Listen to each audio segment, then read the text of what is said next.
தேவனுடைய வார்த்தையை என்ன செய்தோம்? தியானித்தோம். என்ன காரியம் என்று யாருக்கு ஞாபகம் இருக்கிறது? சொல்லுங்க. ஒருவரில் ஒருவர் அன்புள்ளவர்களாக இருங்கள் அப்படின்னு சொல்லி ஆண்டவர் புதிய கட்டளையை தம்முடைய சீஷர்களுக்கு என்ன செய்தார்? கொஞ்சம் கவனிங்க. புதிய கட்டளையை சீஷர்களுக்கு என்ன செய்தார்? கொடுத்தார். என்ன கட்டளை? ஒருவரில் ஒருவர் அன்புள்ளவர்களாக இருந்தால் நீங்கள் என்னுடைய சீஷர்கள் என்று உலகம் அறிந்து கொள்ளும். அதனால் மற்றவர்கள் நீங்கள் என்னுடைய சீஷர்கள் தான் அப்படின்னு சொல்லி அறிந்து கொள்வார்கள் அப்படின்னு சொல்லி ஆண்டவர் சொன்னதை யோவான் 13ஆம் அதிகாரத்தில் நாம் 34-35 வசனங்களில் வாசித்தோம். அப்படி அன்புள்ளவர்களாக இருக்க முடியாதபடிக்கு கொஞ்சம் கண்ட்ரோல் பண்ண எக்கோ அடிக்குது. அப்படி ஒருவரில் ஒருவர் அன்புள்ளவர்களாக இராதபடிக்கு நம்மை தடை செய்கிறவைகள் எவைகள் அப்படிங்கிறதையும் நாம் பார்த்தோம். ஆமென். என்ன காரியம்? ஒருவரை ஒருவர் நாம் நேசித்து ஒருவரில் ஒருவர் அன்பாக இராதபடிக்கு நமக்கு தடையாக இருக்கிறவைகள் என்ன? சொல்லுங்க. ஞாபகம் இருக்குதா?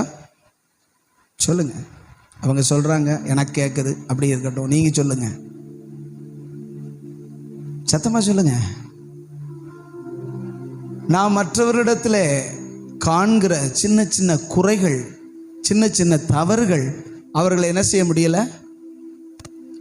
சொல்லுங்க. நேசிக்கவும் அன்பு செலுத்தவும் அவர்களை தன்னை போல நேசிக்க முடியாதபடிக்கு என்ன செய்து விடுகிறது? சொல்லுங்க. அப்படித்தானே? நீங்க ஒருத்தரோட ஒருத்தர் ரொம்ப நெருக்கமாக இருக்கிறீங்க. அவங்க ஒரு சின்ன தவறு செய்யும் போதோ பாவம் செய்யும் போதோ உங்களுக்கு பிடிக்காத ஒன்றை செய்யும் போது நீங்கள் பார்த்துட்டீங்கன்னா அடுத்து அவங்க மேலே உள்ள மதிப்பு என்ன ஆயிடுது? சுத்தமாக போயிடுது. அதுக்கு முன்னாடி இருந்த மதிப்பு, அதுக்கு முன்னாடி இருந்த நேசம், அதுக்கு முன்னாடி இருந்த அவங்க மேலே இருந்த அன்பு காணாமலே காணல் நீராய் மாறி போய்கிறது. அதுக்கப்புறம் அவங்க பார்க்கும்போது இவங்க தான் ஆகும், இவரை பற்றி எனக்கு தெரியாதாகும், நான் என்னமோ நினைச்சேன் அப்படின்னு சொல்லுதா இல்லையா மனசு? வெளியே சொல்லாட்டாலும். ஆமென். அல்லேலூயா. கொஞ்சம் நிமிர்ந்து என்னையவே பார்க்கணும், சரிங்களா? நிறைய பேர் அப்படி குறைஞ்சிக்கிறீங்க, கவனிக்கிறீங்க, இருந்தாலும் என்ன பாருங்க. அப்படின்னா உங்களுக்கு நான் சொல்றது உள்ள என்ன செய்யும்? போகும். அப்படின்னா இப்போ இந்த விஷயத்தில் நீங்கள் கவனித்து பார்த்தீங்கன்னா ஒருவர் மேலே ஒரு குறையை பார்த்த உடனே நமக்குள்ள வர்றது என்னது? நீங்கள் சொல்லணும். ஒரு இப்போ நீங்கள் ரொம்ப நேசிக்கிறீங்க, ஒருவரோடு ஒருவர் நல்ல பெட்டாக இருக்கிறீங்க, அன்பாக இருக்கிறீங்க, ஒன்று மண்ணாக இருக்கிறீங்க.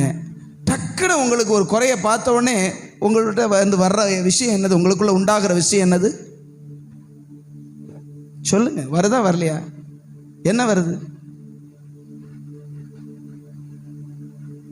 என்ன ஒன்றுமே வராத மாதிரி உட்காந்துருக்கிறீங்க? ஒன்றுமே வர்றது கிடையாதா? அப்படிப்பட்ட சிந்தை உடனே என்ன செய்யுதா? சே நம்ம என்னமோ நினச்சிட்டோமே அப்படிங்கிற மனசில் சிந்தை வருதா வரலையா? இப்போ அந்த சிந்தையில் வர்றதான தவறான தாட்டு நம்முடைய உறவை என்ன செஞ்சிருது? அப்படியே கொஞ்சம் கொஞ்சமாக விரிவடைய செய்து விலக்கிடுது நம்மளை. ஆமென்னு சொல்லுங்களேன். அல்லேலூயா. ஆனால் அப்படினால நம்முடைய சிந்தையில் உண்டாகிறதான ஒரு சின்ன காரியம், அவர்களை குறித்து வருகிற தவறான அபிப்பிராயம் அல்லது தவறான தாட் ரெண்டு பேருக்கும் உள்ள உறவையே என்ன செஞ்சிருது? ரெண்டு பேரும் ஒருவரை நேசிக்க முடியாமல், நான் சொல்றது சகோதரர்களை மட்டும் சொல்லலை, கணவன் மனைவி கூட. நீங்கள் யோசிச்சு பாருங்க. நீங்கள்லாம் எல்லாருமே ஓரளவுக்கு கல்யாணம் முடித்த நிறைய பேர் பிள்ளைகளை பெற்றவர்கள் இருக்கிறீர்கள். உங்கள் கணவர் மேலே உங்கள் மனைவி மேலே ரொம்ப நேசித்து கொடுக்கும் போதே ஒரு சின்ன தவறு செஞ்ச உடனே டகார்னு ஒரு விரிவு வருது. பார்த்தீங்களா? மூஞ்சியை பார்க்கவே பிடிக்க மாட்டேங்குது. அப்படி இப்படி திரும்பி போகிறது இருக்கா இல்லையா? வேற வழி இல்லை, கெட்டி தொலைச்சிட்டோம்லேன்னு சொல்லி மறுநாள் என்ன செய்கிறோம்? சமாதானம். அது வேற. அல்லேலூயா. நான் சொல்றது கேட்குதா? ஆமைன்னா ஆமான்னு மண்டிய. அப்படி சாதாரணமான ஒரு மனத்தாங்கல் அல்லது பிடிக்காத காரியத்தை மனைவியோ கணவரோ செய்யும் போது உடனடியாக என்ன செஞ்சிருது? அவங்க மேல சொல்லுங்க சொல்லுங்க. வெறுப்பு உண்டாயிருது, பகைமை உண்டாயிருது, கோபம் வந்துடுது. அப்படி உறவு என்ன செஞ்சிருதுன்னா தள்ளி போயிடுது. போகுதா போகலையா? அப்படி போய் ரொம்ப காலமாகி கிலோமீட்டர் கணக்கில் போனவங்கெல்லாம் உண்டு. லேலுவே சொல்லுங்களேன். சமீபத்தில் நான் ஒரு குடும்பத்தை பற்றி கேள்விப்பட்டேன். அது என்ன அப்படின்னா, அவங்க 2 பேருமே கவர்மெண்ட் லெக்சரர்கள், டீச்சர் இல்லை லெக்சரர்கள், காலேஜில் வேலை பார்க்குற லெக்சரர்கள். அவர் ஒரு லெக்சரர், இவங்க ஒரு காலேஜில் லெக்சரர். காரு நல்ல வசதியான கார்கள் இருக்கிறது. அவர் காரில் கொண்டு போய் அவங்கள இறக்கி விட்டுட்டு அவருக்கு தன் காலேஜுக்கு என்ன செய்வார், போவார். இப்படியே நடக்கும். வாழ்ந்தா இப்படி அல்லவா வாழ வேண்டும் என்று சொல்லுகிற அளவுக்கு அவர்கள் இருப்பார்கள். அவ்வளவு, ஏன்னா லெக்சரர்னா உங்களுக்கு தெரியும் எவ்வளோ சம்பளம் வாங்குவாங்கன்னு. நல்ல வசதி வாய்ப்பு. அதற்கப்புறமாக ஒரு சமயத்தில் அவர்களை குறித்து விசாரித்து பார்க்கும்போது 2 பேரும் ஒரே வீட்டில் இருக்கிறார்கள், ஒரே காரில் பயணம் பண்ணி ஒரே வேலைக்கு, அதாவது இவங்க ஒரு காலேஜ் அவர் ஒரு காலேஜுக்கு போகிறார்கள். ஆனால் 2 பேரும் ஒருவரோடு ஒருவர் பேசி 10 வருடத்திற்கு மேலாகிறது. ஒருத்தர் புருஷன் பொண்டாட்டி தான், ஆனால் ஒருத்தரோட ஒருத்தர் ஒரு வார்த்தையும் பேசினது கிடையாதான். 10 வருஷத்துக்கு மேலே தாண்டிருச்சுன்னு சொல்லி தகவல் கிடைக்கிறது. ஆனால் ஒரே காரில் அவரே கொண்டு வந்து இறக்கி அவங்க பூட்டிட்டு அப்படி போயிடுவாங்க. இவர் வேலைக்கு போவார், வேலைக்கு போயிட்டு வரும்போது கூட்டிகிட்டு வீட்டுக்கு வந்துடுவார். உலகத்தில் வேஷம் போட முடியும், யாராவது பார்த்து சொல்லுவாங்களா? அப்படிப்பட்ட ஒரு பகை என்ன அப்படின்னா, ஏதோ ஒரு காரியத்தில் அவங்க மனசில் ஒரு கருத்து வேறுபாடு என்ன செஞ்சிருச்சு. புருஷன் மேலே மனைவிக்கும் அல்லது மனைவி மேலே புருஷனுக்கும் ஒரு சில கருத்து வேறுபாடு வந்த உடனே அவர்கள் 2 பேரும் என்ன செய்ய முடியல, பேச முடியல. 2 பேரும் சமாதானமாக இருக்க முடியல, குடும்பமாக இருக்க முடியல. ஆனால் வெளியில் போகும்போது மட்டும் நடிக்க முடியுது. வேற வழி இல்லை, நடிச்சு தானே ஆகணும். நாய் வேஷம் போட்டா வேஷமாத்த மனுஷன் திரிகிறான்னு வசனம் சொல்லுது. வேஷமாத்தானே திரிறான். வீட்டுக்குள்ளே போனாக்க ஒரிஜினல் தெரியுது. ஆனால் வீட்டுக்குள்ளே போய் ஒரிஜினலாக 2 பேரும் பேசுகிறத, இவங்களுக்கு ஒரு பெட்ரூமில் போனால் அவங்களுக்கு ஒரு பெட்ரூமில் போனால் அவங்க வாங்கி சாப்பிட்டுக்கிடுவாங்க, அவங்க இருந்துக்கிடுவாங்க. ஆனால் வெளியே வரும்போது அப்படி ஜம்முன்னு வருவாங்க. இவர்களை போல உண்டான். இந்த பிரிவினைக்கு காரணம் என்னன்னு கேட்கிறேன். ஒருவரை ஒருவர் நேசிக்க, ஒரே சரீரமாய் இருக்கிற கணவன் மனைவி கூட நேசிக்க முடியல. ஆமென். நான் சொல்றது உண்மையா இல்லையா? நீங்க உங்க வீட்டில் சொல்லுங்க.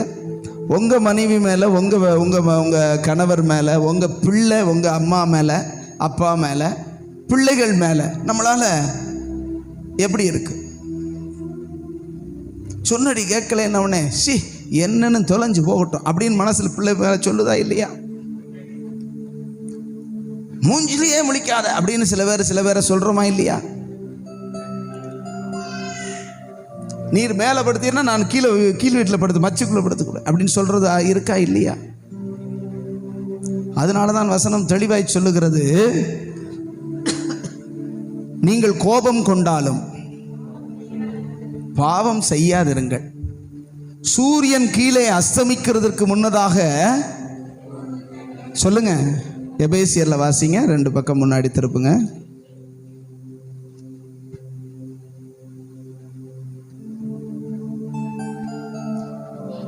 நாலாம் அதிகாரம் 26வது வசனம். நீங்கள் கோபம் கொண்டாலும், நீங்கள் கோபப்பட்டாலும் பாவம் செய்யாதீர்கள். கோபம் வந்த உடனே பாவம் தானா வந்துருதுல அப்படின்னு சொல்றவங்க இருக்கிறாங்க. என்ன பேசுறோம்னே தெரிய மாட்டேங்குது. கோபம் வந்துருச்சுன்னா வாயில வர்றதெல்லாம் செந்தமிழுத. சில பேர் சொல்லுவாங்க இல்லையா, கோபம் வந்துருச்சுன்னா என்னையவே நான் கண்ட்ரோல் பண்ண முடியாது. அல்லேலூயா. ஆண்டவர் கோபம் வரக்கூடாது. கோபம் என்பது இயல்பான ஒரு உணர்வு. ஒரு தவறு நடக்கும்போது, ஒரு தப்பு செய்யும்போது, ஒரு இடைஞ்சல் வரும் பொழுது, அல்லது நமக்கு விரோதமாக யாராவது என்னமாவது பேசும்பொழுது நமக்கு என்ன செய்யும்? பசி உணர்வு வருகிறதை போல கோப உணர்வு என்ன செய்யுது? கொஞ்சம் சொல்லுங்க. வரும். ஆனா வந்தாலும், ஏன்னா பாவத்திற்கு அடிப்படையான காரணம் கோபத்தினாலதான். நிறைய பேர் கோபம் வந்தவொடனே தான் கை நீட்டு இருக்காங்க. கோபம் வந்தவொடனே தான் வாய் வித்தியாசமா என்ன செஞ்சிருவாங்க? பேசிடுவாங்க. வாயில இன்னதான் வருதுன்னு தெரியாது, கைகளை கண்டதை கிடைக்கிறதெல்லாம் வச்சு எரிஞ்சிருது. அதுக்கப்புறம் வந்ததுக்கு அப்புறம் பார்த்துக்கிடுவோம். கையில கிடைக்கிறத வச்சு எரிஞ்சிடுறது, அடிச்சிடுறது. அது எப்போ நடக்குது?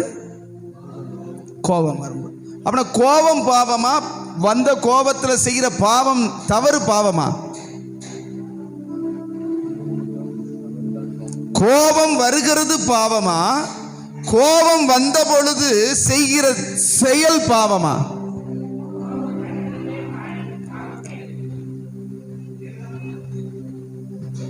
அவர் சொன்னது உண்மை. இன்னொரு இடத்துல சொல்லப்பட்டிருக்கிறது, தன் சகோதரனை கோபித்துக் கொள்ளுகிறவன் நியாய தீர்ப்புக்கு ஏதுவாயிருக்கிறான். அந்த இடத்துல மற்றையில் சொல்லப்பட்டிருக்கு நியாயமில்லாமல்னு சொல்லப்பட்டிருக்கும். என்னது?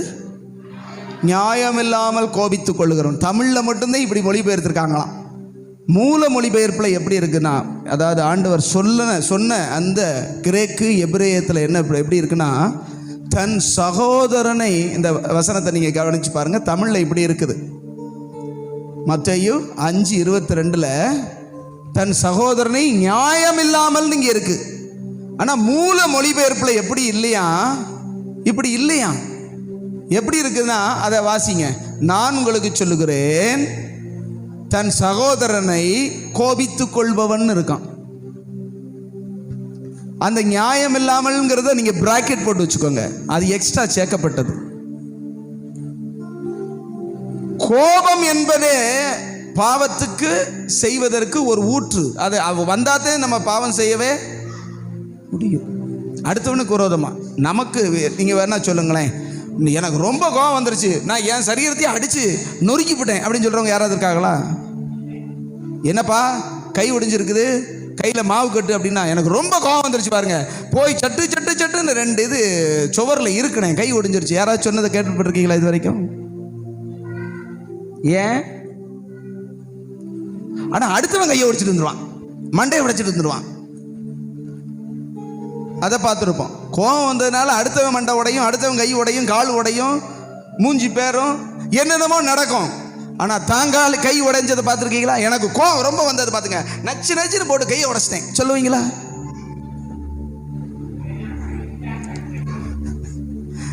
ஏங்க, கோபம் ரொம்ப வந்து தன் கையை உடைக்க தனக்கு அறிவு இருக்கு, உடைக்க கூடாதுங்கிற அறிவு இருக்கு. ஆனா அடுத்தவன் கையை, அடுத்தவனை தாக்குறதுக்கு மட்டும் என்ன இருக்குது?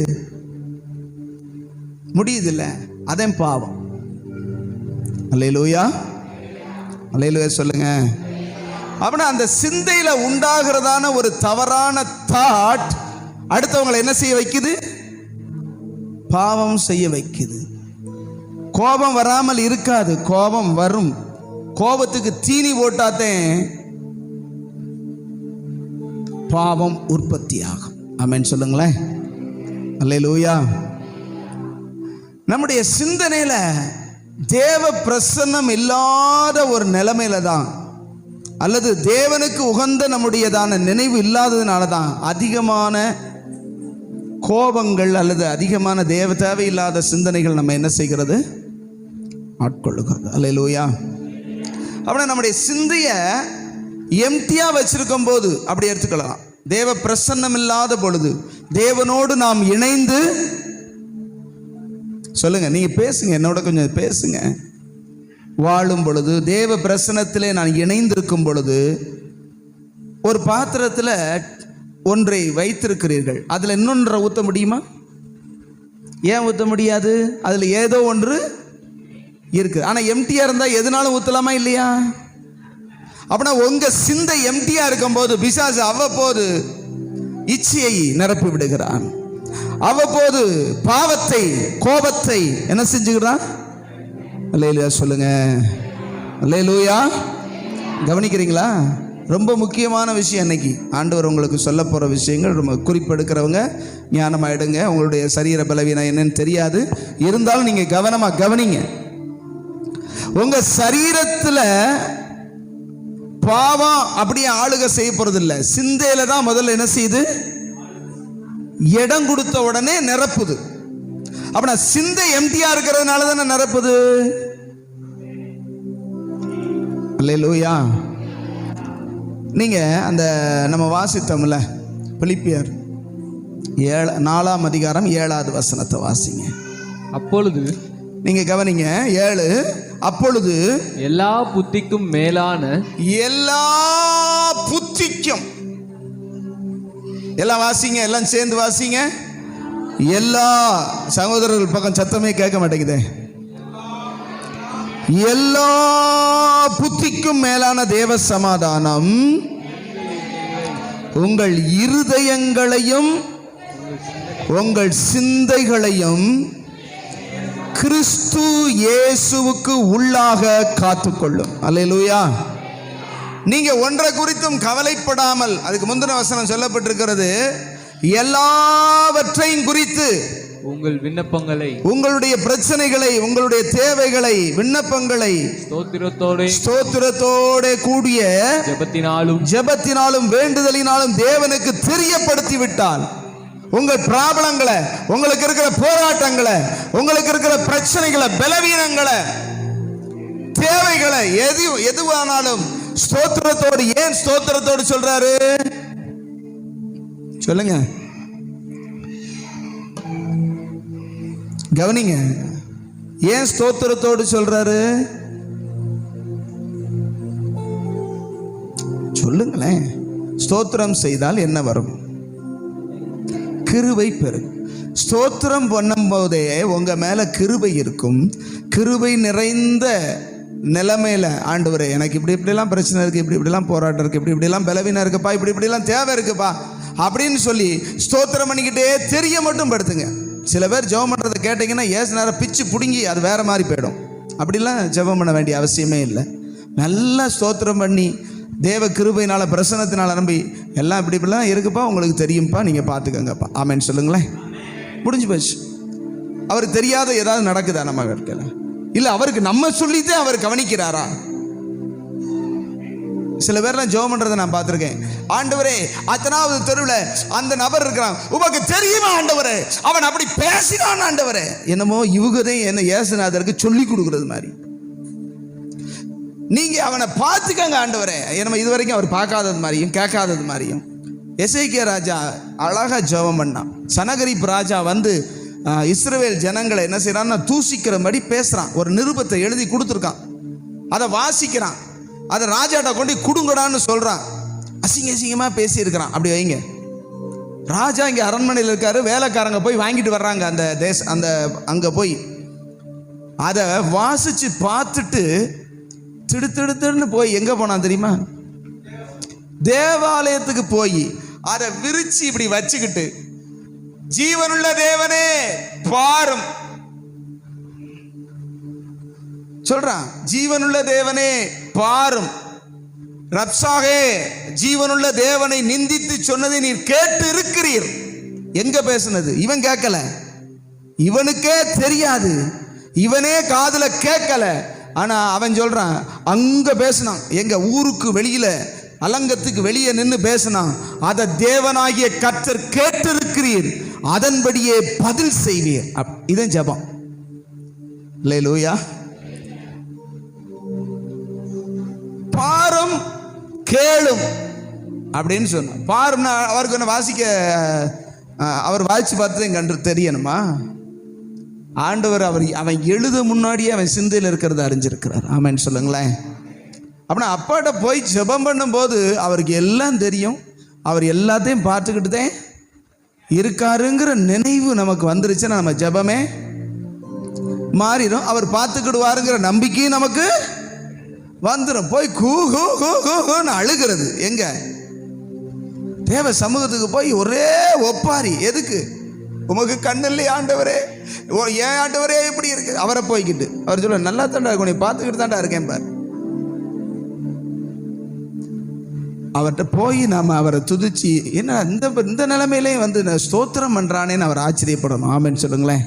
ஸ்தோத்திரம் பண்ண பண்ண இருக்கிற பிச்சு புடுங்குல வந்து நம்மளை இப்படி துதிக்கிறானேன்னு கிருபை மேல கிருபை என்ன செய்வாரு? கொடுப்பார். நீங்க பார்த்துக்கங்கப்பா, என் நிலைமையெல்லாம் உமக்கு தெரியும்ப்பா. அந்த அவங்க பேசுறது தெரியும், இவங்க பேசுறது, இவங்க நடத்துறது தெரியும், எல்லாம் உமக்கு தெரியும். நீர் எல்லாவற்றையும் பார்த்து கொள்வீர்னா இருதயம் தேவ சமாதானத்தால, அங்க என்ன சொல்லப்பட்டிருக்குது? உங்கள் சிந்தைகளையும் உங்கள் இருதயங்களையும் எல்லா புத்திக்கும் மேலான தேவ சமாதானம் கிறிஸ்து இயேசுவுக்குள்ளாக உங்களை காத்துக்கொள்ளும். ஆமென் சொல்லுங்களேன். அப்படின்னா நம்முடைய சிந்தனையானது, நம்முடைய இருதயமானது எம்டியா இருந்தா எது ஏதோ வந்து என்ன செய்து சொல்லுங்க நிரப்புது. சட்டியில் இருக்கிறது அகப்பையில் சொல்லுங்க, பிராக்டிக்கலா பேசுவோம். எது நிரம்பி இருக்கோ அதுதான். கோவம் நிரம்பி இருந்தா என்ன பார்க்கும்போதே கடுகு என்ன செய்யுது? வெடிக்குது அப்படின்னு சொல்கிறோமா இல்லையா? சில பேரை என்னை பார்க்கும்போதே ஒரு மாதிரி ஆள் டெரராக இருக்கார் அப்படி சொல்கிறோம்ல. இப்போ சரியில்லை, நிலைமை சரியில்லை அப்படின்னு சொல்லிடுறோம்ல. மூஞ்சிலேயே கடுகு வெடிக்கிறது என்ன செய்யுது? தெரியுது. அல்லேலூயா. அப்படின்னா இருதயத்தில் தேவ சமாதானமும் தேவனுடைய சிந்தையும் கிருபையும் பெருகி இருக்கும் போது என்ன வரும்? கிருபை பொருந்தின வார்த்தை வரும். அவங்களை கோபப்படுத்தவோ அவங்கள்ட்ட இருந்து தீமையானவைகள் வெளியே வரவோ முடியாது. அப்படின்னா கோபம் வர்றதுக்கும் தவறான பாவம் வர்றதுக்கும் காரணம் என்ன? நம்ம சிந்தைய தேவ கிருபையினால நிரப்ப. ஆமென் சொல்லுங்களேன். எதெல்லாம் நிரப்ப விடுறோமோ அதுதான் வெளிப்படும். எதுக்கு இடம் கொடுக்கிறோமோ அதுதான் நிரப்போம். அதில் மாற்றம் கிடையாது. உப்பு தண்ணியை பிடிச்சிட்டு நல்ல தண்ணியா கிடைக்கும்? பிடிச்சது உப்பு தண்ணி குழாயில் உப்பு தண்ணி, நல்ல தண்ணிக்கு போயில அதை குடிச்சா உப்பு தண்ணி தான் இருக்கும். உப்பு கைக்குதுன்னா குடம் வேணா நல்ல தண்ணி பிடிக்கிற குடமா இருக்கலாம். ஆமென்னு சொல்லுங்க. அது நல்ல தண்ணி பிடிக்கிற குடம் தாங்க, நல்ல தண்ணி பிடிக்கிற குடம் தான். ஆனா பிடிச்சது என்ன தண்ணி?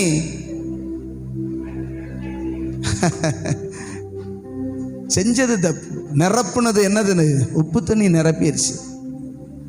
தித்திப்பான தண்ணி எதிர்பார்த்து உப்பு தண்ணியில் போய் நம்ம என்ன செய்ய முடியாது? பெற்றுக்கொள்ளவே முடியாது. அப்படின்னா நம்முடைய சிந்தனைகள், ஆமென் சொல்லுங்களேன், ரொம்ப முக்கியம். நம்முடைய சிந்தனைகளை கிறிஸ்து இயேசுவுக்குள்ளாக காத்து கொள்ளும்படி ஆண்டவர் விரும்புகிறார். ஆமென். மேலே உள்ள 2வது வசனத்தை வாசிங்க பார்க்கலாம். 4:2. கர்த்தருக்குள் ஒரே சிந்தையா இருக்க. கர்த்தருக்குள் கவனிங்க என்ன சொல்லப்பட்டிருக்குது? 4:2. பைபிள் உள்ளவங்க பைபிளை பாருங்க. நம்ம அந்த ஒரே அதிகாரத்தில் தான் நான் நிற்கிறேன். 4ஆம் அதிகாரம் 2வது வசனத்தில் கர்த்தருக்குள் ஒரே சிந்தையா இருக்க யெயோதியாளுக்கும் சிந்திக்கையாளுக்கும் புத்தி சொல்லுகிறேன். அப்போஸ்தலனாகிய பவுல் ஒரு புத்தி சொல்றாரு. ஒரே சிந்தையா இருக்கு. எதற்குள்ள? ஒரே சிந்தை. எனக்கு ஆண்டவர் அதை தந்துதான் ஆகணும், அதை தர்ற வரைக்கும் அதை இல்லை. கர்த்தருக்குள் ஒரு சிந்தை. கர்த்தருக்குள் அப்படின்னா கர்த்தருக்கு ஏற்றவைகள். ஆமென் சொல்லுங்களேன். கர்த்தருக்குள் ஒரே சிந்தை அப்படின்னா என்ன? ஒரே சிந்தை அப்படிங்கிறது என்னதை குறிக்கும் அப்படின்னா, அந்த வசனத்தில் 8வது வசனத்தில் நீங்க வாசிச்சு பாருங்க. கடைசியாக என் சகோதரரே, உண்மையுள்ளவைகள் எவைகளோ. சத்தமா வாசிங்க. எல்லாரும் சேர்ந்து மைக்கிலையும் வாசிப்போம். எல்லாம் வாசிங்க. உண்மையுள்ளவைகள் எவைகளோ, ஒழுக்கம் உள்ளவைகள் எவைகளோ. சத்தமா சொல்லுங்க. ஒழுக்கமானது எதோ, நீதி உள்ளவைகள் எவைகளோ, கற்புள்ளவைகள் எவைகளோ, கற்புள்ளவைகள் எவைகளோ, அன்புள்ளவைகள் எவைகளோ, அன்புள்ளவைகள் எதுவோ, நற்கீர்த்தி உள்ளவைகள் எவைகளோ, புண்ணியம் எதுவோ, புகழ் எதுவோ, அவைகளையே சிந்தித்துக் கொண்டிருங்கள், அவைகளையே பேசிக் கொண்டிருங்கள். அப்படியா சொல்லப்பட்டிருக்கு? பேசிக் கொண்டிருங்கள் சொல்லப்பட்டிருக்கு. செய்து கொண்டிருங்கள் சொல்லப்பட்டிருக்கிறது. ஏன் இப்படி சொல்லியிருக்காரு? ஏன் சிந்தித்து கொண்டிருங்கள் அங்க இருக்கு? சொல்லுங்க. சிந்தையில் இருக்கிறதே செயல்ல வரும், சிந்தையில் இருக்கிறதே பேச்சு வரும், சிந்தையில் இருக்கிறதே நடவடிக்கையில் வரும். சட்டியில் இருக்கிறதே அகப்பையில் வரும். ஆமென் சொல்லுங்க. வசனம் கரெக்டாக ஆவியானவர் சரியாக தான் எழுதியிருப்பார். இதையே செய்து கொண்டிருங்கள்னா செய்ய முடியாதுன்னு தெரியும். நீ இதையே சிந்திச்சுக்கிட்டு இருந்தேனா அதையே தான் செய்வேன். அல்லேலூயா, அல்லேலூயா சொல்லுங்க. அப்படின்னா நம்ம வாழ்க்கையில தவறானவைகள் எழும்புது, தவறானவைகள் நடக்குது, தப்பு தப்பா எல்லாமே இருக்கு அப்படின்னா என்ன காரணம்? சிந்தையில தப்பா இருக்கு. சிந்தையும் இருதயமும் தேவ கிருபையால் நிரம்பல, வேற ஏதோ ஒன்றால். ஆமென் சொல்லுங்களேன். அல்லேலூயா. அப்படின்னா மற்றவங்க மேல அன்பு கூற முடியாததுக்கு காரணம் அவங்க மேல ஒரு கசப்பான, அவங்க மேல ஒரு தவறான எண்ணம் நம்ம சிந்தை என்ன செஞ்சிருச்சு? நிரப்பிருச்சு. அதனால அன்பு கூற முடியல, அதனால மற்றவங்களை நேசிக்க முடியல. ஆமென். அதுதான் நான் சொன்னேன், நான் எப்படிப்பட்டவன், நான் எவ்வளவு மோசமானவன், நான் எவ்வளவு பாவம் நிறைந்தவன், நான் எவ்வளவு அக்கிரமக்காரன்கிற சிந்தை இருந்திருந்தா, என்னை குறித்ததான ஒரு வெளிச்சம் இருந்திருந்தா மற்றவனை குறித்து நான் என்ன செஞ்சிருக்க மாட்டேன். நான் சொல்றேன், உங்க குடும்பத்திலே வச்சுக்கோங்க, கணவன் மனைவிக்குள்ளே வச்சுக்கோங்க, பிள்ளை பெற்றோருக்குள்ளே வச்சுக்கோங்க. உங்களால் ஏன் நேசிக்க முடியல அப்படின்னா அவங்க செய்கிற ஏதோ ஒரு, சொல்லுங்க, ஏதோ ஒரு காரியம். கவனிங்க, தியானிக்கப்படாது, இங்கே பார்க்கணும். இப்போ புருஷன் பொண்டாட்டிக்குள்ள ஒருத்தரை நான் நேசிக்க முடியாததுக்கு ஏதோ ஒரு சின்ன நமக்கு எதிரே இருக்கிறத ஆணோ பெண்ணோ அவங்க மேலே இருக்கிற ஒரு சின்ன குறைவு, அந்த குறைவு என்கிட்ட இல்லாமல் இருக்கலாம். ஏன்னா என்கிட்ட எத்தனை குறைவு இருக்குங்கிறத நான் யோசிச்சிருந்தேன்னா அந்த குறைவு எனக்கு பெருசாக இருந்திருக்காது. ஆமே. அப்புறம் என் சிந்தையை நிரப்புனது எதுன்னா அவங்க குறை. என் குறை நிரப்பி இருந்தா அவங்க குறை என்னை தாக்க முடியாது. அல்லேலூயா சொல்லுங்களேன். எனக்கு இருக்குங்க 1000 பலவீனம். இப்ப சிந்தை எது நிரப்புது? என் பலவீனம். யாராவது எந்திரிச்சு நின்று நான் அதில் பலவீனமானவன், நான் இதில் பலவீனமானவன், நான் அப்படி பாவம் செய்தேன், நான் இப்படி யாராவது சாட்சி சொல்லியிருக்கீங்களா? சொல்லுங்க பாப்போம். ஏன் தெரியுமா? நம்ம குறைய நமக்கு தெரியறதே கிடையாது. தெரிஞ்சாலும் அதை மறைச்சிக்கிறது, தெரிஞ்சாலும் அதை அறிக்கை செய்யறது கிடையாது, அதை மூடி மறைக்கிறது. ஆனால் அடுத்தவங்க குறைய தோண்டி தோண்டி தோண்டி பார்க்கறது.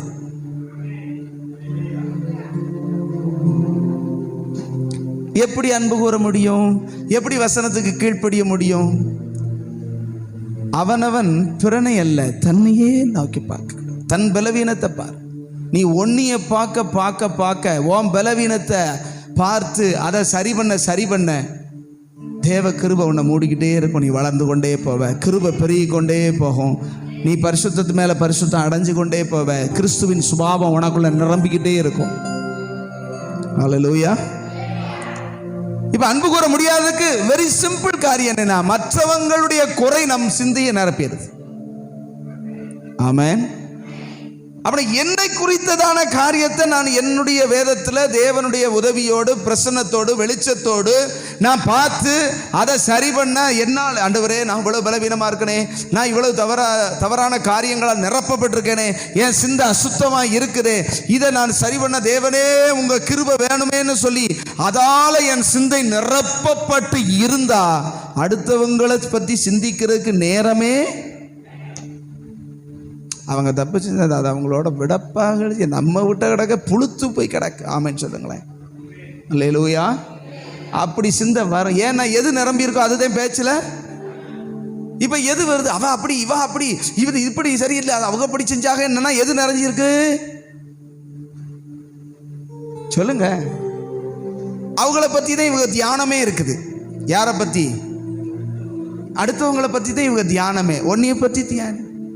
உன் நிலைமையை பாரு, உன்கிட்ட இருக்கிற புழுத்து போய் கிடக்கு, அதெல்லாம் சரி பண்ணு. ஆமென் சொல்லுங்களேன். அவனவன் தன்னுடையதான பலவீனத்தை தேவனுடைய வெளிச்சத்தில் பார்த்தா எல்லாரும் அவங்கவுங்க பார்க்க ஆரம்பிச்சிட்டான். ஒருத்தர் மற்றவங்களை நேசிக்க முடியும். ஏன்னா நான் ரொம்ப பலவீனமானவங்க, என்னையவே நீங்கள் நேசிக்கிறீங்க, உங்ககிட்ட என்ன நீங்கள் நல்லா இருக்கிறீங்க அப்படின்னு நேசிக்க முடியும். அல்லேலூயா. அல்லேலூயா சொல்லுங்க. அப்புறம் மிக முக்கியமான விஷயம் இன்னைக்கு ஆண்டவர் நமக்கு உணர்த்துகிற விஷயம், நம்முடைய சிந்தையை கர்த்தருக்குள் நிலைநிறுத்தணும். ஆமென். கர்த்தருடையவைகளால நிரப்பணும். அங்க சொல்லப்பட்டிருக்கிறது உண்மை, ஒழுக்கம், நீதி, கற்பு, அன்பு, நற்கீர்த்தி, புண்ணியம், புகழ். இது எல்லாமே தேவனுடையவைகள், தேவனுக்கு உகந்தவைகள். அசுத்தம், பாவம், இச்சை, ரோகம் இதெல்லாம் நமக்கு இயல்பாகவே நமக்குள்ள வரும், இயல்பாகவே நம்முடைய சரீரத்திலிருந்து தோன்றும். அதெல்லாம் வெறுத்து விட்டு உண்மையானது எது, ஒழுக்கம் உள்ளது எது அப்படிங்கிறத நம்ம சிந்திக்க ஆரம்பிக்கணும். ஆமென் சொல்லுங்களேன். நான் ஒன்று சொல்லட்டுமா? ரொம்ப முக்கியமான விஷயம் சொல்கிறேன், கவனிங்க. அல்லேலூயா. ஒரு மனிதன், ஆணோ பெண்ணோ, ஒரு மனிதன் கிறிஸ்தவ வாழ்க்கையில் சிந்தனையை சரிப்படுத்த ஆரம்பிச்சிட்டான் அப்படின்னா அவன் ஆவிக்குரிய வாழ்க்கையில் எங்கேயோ போயிடுவான். நீங்கள் ஆவிக்குரிய வாழ்க்கையில் வளர்றதுக்கு அடிப்படையே உங்கள் சிந்தையை, உங்கள் நினைவை சரிப்படுத்துறது தான். அல்லேலூயா. நீங்கள் சிந்தையை சரிப்படுத்தாமல் 30 வருஷம் இல்லை 50 வருஷம் பைபிளை தூக்கிட்டு போனாலும் ஒரு பிரயோஜனம் உங்களுக்கு வராது. வாழ்நாளெல்லாம் சர்ச்சில் கிடந்தாலும் சிந்தை மட்டும் சரியில்லை, சிந்தையை சரிப்படுத்த உனக்கு தெரியல, அல்லது உன் சிந்தனையை நீ கரெக்ட் பண்ணலை, அது கரெக்டாக கிடக்கு அப்படின்னா ஆவிக்குரிய வாழ்க்கை ஜீவியம் 0. அல்லேலூயா. புரியுதா உங்களுக்கு? நம்முடைய ஆவிக்குரிய ஜீவியத்தின் ஃபண்டமெண்டல் அடிப்படைய சிந்தனையில் தான் இருக்கு. சிந்தனை சரியில்லாமல் ஒரு மனுஷன் ஆவிக்குரிய வாழ்க்கையில் வளரவே முடியாது. அதுதான் நான் உங்களுக்கு மறுபடியும் போன வாரம் சொல்கிறேன், இந்த வாரம் சொல்கிறேன், அடுத்தவங்க மேலே நம்மளால் அன்பு கூற முடியாமல் இருக்கிறது நம்முடைய சிந்தனை. அவங்கள குறித்து தப்பான நினைவு, நமக்குள்ள ஒரு குறையான நினைவு இருக்கு. குறை நம்மளை விட யாருமே குறையில்லைங்கிற நினைவு நம்மளை நிரப்பட்டோம். நான் தான் ரொம்ப பலவீனமானவன்கிற நினைவு நம்மளை என்ன செய்யட்டும், அடுத்தவனை குற்றம் சாட்டுகிற, கை நீட்டுகிற நினைவு நிலைமை வரவே கூடவே கூடாது. அப்படி செய்கிறோம் அப்படின்னாலே நான் என்ன அறியலை, நான் தேவ கிருபையில் நிரம்பலை, தேவனுடையதான பிரசன்னத்தில் இல்லைன்னு அர்த்தம். தேவ பிரசன்னத்தில் நிரம்பி இருக்கிறவன் இப்படி நீட்ட மாட்டான். எனக்குள்ள நிறைய இருக்கு. ஆமென் சொல்லுங்களேன். ஏன்னா தேவ பிரசன்னத்துக்குள்ள போகும்போது, தேவ சமூகத்துக்கு போய் நீ ஜெபிக்கும் போது கர்த்தர் ஒன்னத்தை உணர்த்துவாரே தவிர அவனை உணர்த்த மாட்டார். தேவ சமூகத்தில் போய் ஜெபிக்க ஆரம்பிக்கும் போது, கிருபை பெருகும் போது கர்த்தர் இன்னொருவனுடைய பலவீனத்தை உனக்கு காட்டி கொடுக்க மாட்டாரு, உனக்குள்ள இருக்கிற பலவீனத்தை தான் உனக்கு காட்டி கொடுப்பார். ஆமென். நீங்க 1000 பாவம் செஞ்சவங்களா இருங்க, துணிகரமான பாவம் செய்தவர்களா இருந்தாலும் தீர்க்கதரிசி கிட்ட போய் ஜெபம் பண்ணா கூட அந்த பாவத்தை கர்த்தர் காட்டி கொடுக்கவே மாட்டார். ஏன் தெரியுமா? அவர் நம்ம பாவத்தை 4 பேருக்கு தம்பட்டம் போட்டு அசிங்கப்படுத்துறவர் அல்ல. அவர் ரொம்ப ஜென்டில்மேன். ஆனா சம்பந்தமே இல்லாத ஒரு காரியத்தின் மூலமா நம்ம உள்ளத்துக்குள்ள பேசிக்கிட்டு இருப்பார் பாருங்க. இப்போ ஜெபம் பண்ணிக்கிட்டு இருக்கோம், ஒரு தீர்க்கதரிசினே வச்சுக்கோங்களேன், அவர்கிட்ட போய் ஜெபம் பண்ணுறோன்னு வைங்களேன். ஜெபம் பண்ணும்போது பர்டிகுலராக ஒரு பாவத்தை நீங்கள் செஞ்சுட்டு வந்திருப்பீங்க, அது உங்களுக்கும் தெரியும். அவர் சொல்கிறாரான்னு பார்ப்போம் அப்படின்னு வேற ஒரு சந்தேகத்தில், ஒரு நினைவில் வேற வந்து ஜெபம் பண்ணிக்கிட்டு இருப்பீங்க. சொல்ல மாட்டார், பப்ளிக் என்ன செய்ய மாட்டார், சொல்ல மாட்டார். ஆனால் ஏதோ ஒரு வார்த்தையின் மூலம், அவருக்கு தெரியாது, அந்த வார்த்தை அவர் வாயிலிருந்து வரும். அப்போது ஐயோ அவருக்கும் தெரிஞ்சு வச்சேன்னு ஒரு நினைவு வரும். அவர் வேணால் அதை பப்ளிக்காக சொல்ல மாட்டார், ஆண்டவர் காட்டி கொடுக்க மாட்டார். ஆனால் உணர்த்துறது உள்ளத்தில் உரைக்கும்படி உணர்த்துவார். அல்லேலூயா. ஏன்னா குற்றம் சாட்டுகிறது பிசாசனுடைய வேலை.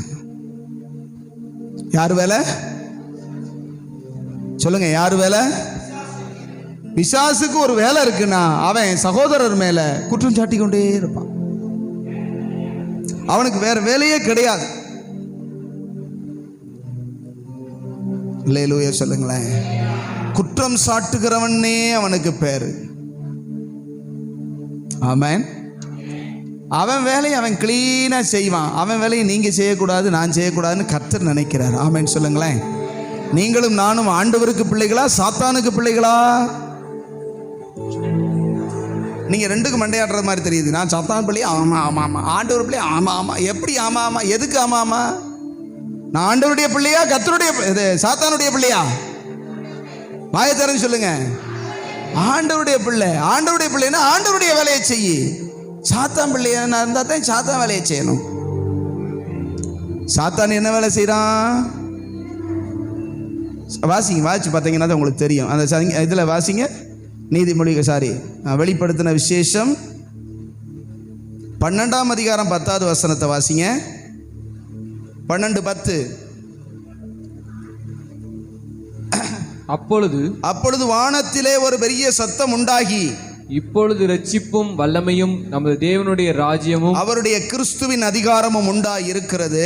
இரவும் பகலும் நம்முடைய தேவனுக்கு முன்பாக நம்முடைய சகோதரர் மேல் குற்றம் சுமத்தும் பொருட்டு அவர்கள் மேல் குற்றம் சாட்டுகிறவன் தாழ தள்ளப்பட்டு போனான்.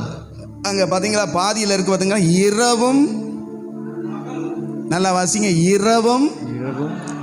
அவனுக்கு வேலை என்னன்னா டே அண்ட் நைட். ஓய்வே அவனுக்கு கிடையாது, தூக்கமே அவனுக்கு கிடையாது. இரவும் பகலும் குற்றம் சாட்டிக்கிட்டே இருப்பான். யார் வேலை? பிசாசினுடைய வேலை. நீங்க பிசாசின் பிள்ளைகளாக இருந்தால் யார் மேலே ஆகிலும் குற்றம் சாட்டிக்கொண்டே இருப்பீர்கள். அதிலே தெரிஞ்சுக்கலாம் நம்ம யாருடைய மகன், யாருடைய மகா அப்படின்னு. ஆமென், அல்லேலூயா சொல்லுங்க. இப்படியே நீட்டுகிறவன் யார்? என்ன ஒருமை புரியாம இருக்கும். நீதே நீதே நீதே நீதே அப்படின்னு சொல்றது யாரு? பிசாசனுடைய வேலை. அப்படி நாம செஞ்சா நம்ம அவனுடைய மகன். ஆமென் சொல்லுங்களேன்.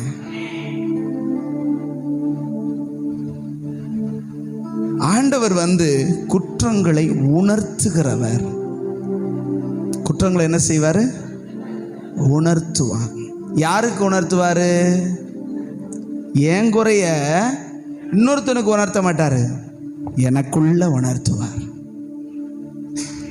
வெளியே தெரியாது. ஆனா பிசாசு உங்க குறைய இன்னொருத்தன் போய் சொல்லுவான். அப்படின்னாத்தான் சண்டை வரும். உங்க குறைய போய் இன்னொருத்தன் சொல்றது கோல் சொல்லுதல், கோல் மூட்டுதல் அப்படின்னு அர்த்தம். பிசாசுக்கு வேலையே அதுதான். அவங்களுக்கு தெரியுமா? அவங்க எவ்வளவு தூரத்துக்கு வசனத்தை கேட்டாலும் கீழ்ப்படியவே மாட்டாங்க. அவங்ககிட்ட இப்படி பலவீனம் இருக்குது, அப்படி. ஏன் நீங்க அவங்ககிட்ட போய் சொல்லு. நேசிக்கிறவன் முகத்துக்கு முன்பதாக கடிந்து கொள்ளுவான். ஆமென். உங்களை நேசிக்கிறவங்க உங்ககிட்ட உங்க குறைய சொல்லுவாங்க. நீங்க எங்கேயாவது நீங்க அப்படி செஞ்சிருக்கிறீங்களா? நீங்க அப்படி செஞ்சிருக்கிறீங்களா? யார்ட்டையாவது ஒரு குறைய கண்டுபிடிச்சா அவங்களையே கூப்பிட்டு, நீ செய்யறது தப்பு, இப்படி எல்லாம் செய்யாத, இது தவறு, பாவம் அப்படின்னு சொல்லியிருக்கீங்களா? அவங்க மூஞ்சிக்கு முன்பதாக சொல்லியிருக்கிறீங்களா? ஆனா அடுத்தவங்ககிட்ட போய் சொல்றது ரொம்ப லேசா இருக்கு.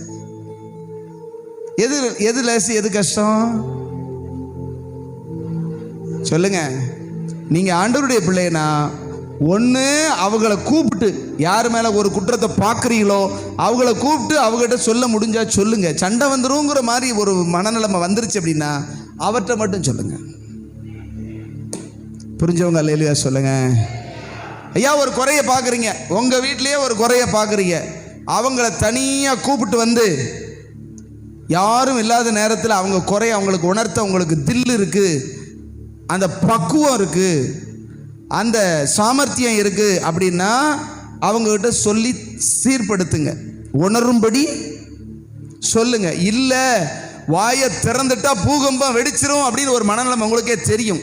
இந்த ஆள்கிட்ட சொன்னா போச்சு அப்படின்னு நினைக்கிறீங்கன்னு வைங்க, வாயை பொத்திக்கிட்டு அவர்கிட்ட மட்டும் ஜெபம் பண்ணி, ஆண்டவரே நீங்க உணர்த்துங்கப்பா, ஆமென் சொல்லுங்களேன்.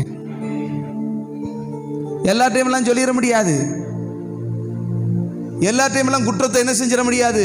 நான் எத்தனையோ பேர்ட்ட வாயை திறக்க பயப்படுறேன், ஆமென் சொல்லுங்களேன்.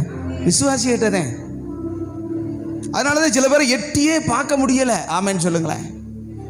சில பேர்ட்ட போய் பேசுறதுக்கே போச்சு, வேண்டாம், அல்லேலூயா. அவர்கிட்ட சொல்லுவோம், அவர் ஏற்ற நேரத்தில் சகலத்தையும் நேர்த்தியாய் செய்கிறவர், ஆமென் சொல்லுங்களேன். நான் ஓப்பனாக சொல்கிறேன். சில பேர்கிட்ட நான் போய் பேசுகிறதே கிடையாது. நல்லா இருக்கிறீங்களா, சாப்பிட்டீங்களா, நல்லா இருக்கு, எப்படி இருக்கீங்க, ரைட்டு, கர்த்தருக்கு ஸ்தோத்திரம், ஜெபம் பண்ணுங்க, நல்லா ஜெபம் பண்ணுங்க, அதோட வந்துடுவோம்.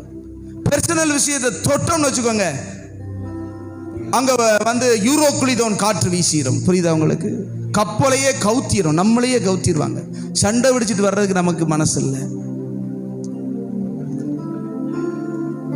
சில பேர் சொல்லும் அடியன் கேட்கிறேங்கிற உணர்வில் இருப்பாங்க. சில பேர் என்கிட்ட என்ன தவறு இருந்தாலும் சொல்லுங்க, நான் திருத்திக்கிறேன். அப்படிப்பட்டவங்க என்ன செய்யலாம்? அது நேருக்கு நேரா சொல்லலாம். அப்படின்னா நம்ம மற்றவங்களை பார்த்து குற்றம் சாட்டுகிற வேலை நமக்கு சொல்லுங்க கிடையவே கிடையாது. ஒருத்தர் குறைய ஒருத்தர்கிட்ட போய் சொன்னா பிசாசுக்கு நம்ம வேலை செய்யறோம்னு அர்த்தம். சம்பளம் இல்லாம, ஆமேன்னு சொல்லுங்களேன். சம்பளம் இல்லாம வேலை செய்யறோம். பிசாசு சம்பளம் கொடுத்தா மரணம் தான் கொடுப்பான். பாவத்தின் சம்பளம் கர்த்தருக்கு ஊழியம் செஞ்சா நித்திய ஜீவன், ஆமேன்னு சொல்லுங்களேன். நாம நித்திய ஜீவனை பெறும்படி கர்த்தருக்கு ஊழியம் செய்ய அழைக்கப்பட்டிருக்கிறோம். ஆமேன்.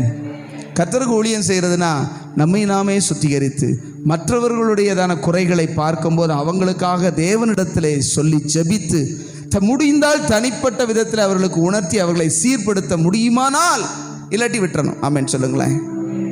அப்படி செய்தோமானால் நாம் கர்த்தருக்கு ஊழியம் செய்கிறோம். அல்லேலூயா, அல்லேலூயா. அவனுடைய பேரே குற்றம் சாட்டுகிறவன் அப்படின்னு சொல்லப்பட்டிருக்கு. அதனால் நம்ம யாரையும் என்ன செய்யக்கூடாது, அந்த வேலையை நம்ம என்ன செஞ்சிடக்கூடாது, எடுத்து செய்யக்கூடாது. அல்லேலூயா.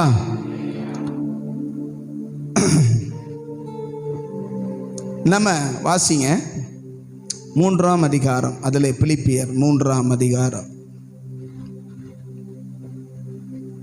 13, 14, 15. சகோதரரே, அதை பிடித்துக் கொண்டேன் என்று நான் எண்ணுகிறதில்லை. ஒன்று செய்கிறேன், பின்னானவைகளை மறந்து. எல்லாரும் கவனிங்க. பின்னானவைகளை மறந்து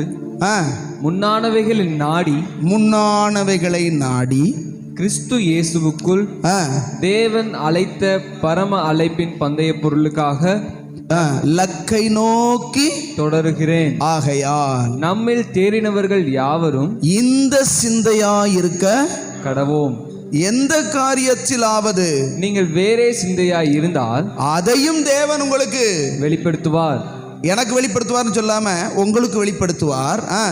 ஆகிலும் நாம் எதுவரையில் தேறி இருக்கிறோமோ, எந்த அளவு கற்றுக்கொண்டு தேறி இருக்கிறோமோ, அது முதல் ஒரே ஒழுங்காய் நடந்து கொண்டு, கற்றுக்கொண்டதில் நடந்து கொண்டு, ஒழுங்காய் நடந்து கொண்டு ஒரே சிந்தையாய் இருப்போமாக.